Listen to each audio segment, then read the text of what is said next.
Ketua KONI Kabupaten Bogor Arif Rohmawan menghadiri langsung pelantikan dan pengukuhan pengurus Asosiasi Futsal Kabupaten Bogor.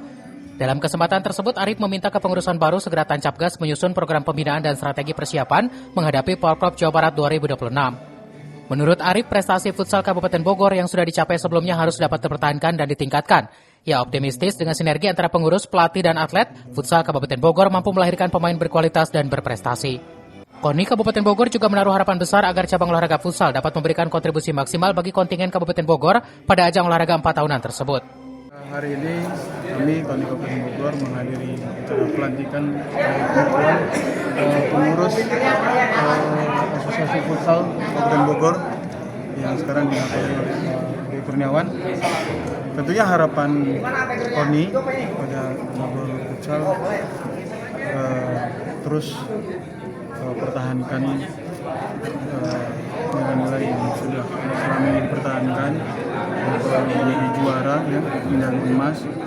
Saya tadi di sambutan menyampaikan harapan kami di kepengurusan yang baru ini, semangat baru, dedikasi yang baru. Kita menaruh harapan di Porprov futsal akan mendapatkan 2 medali. Saya yakin futsal bisa meraih itu. Untuk ajang Porprov Jawa Barat 2026, KONI Kabupaten Bogor menargetkan cabang olahraga futsal mampu meraih 2 medali emas bagi Bumi Tegar Beriman.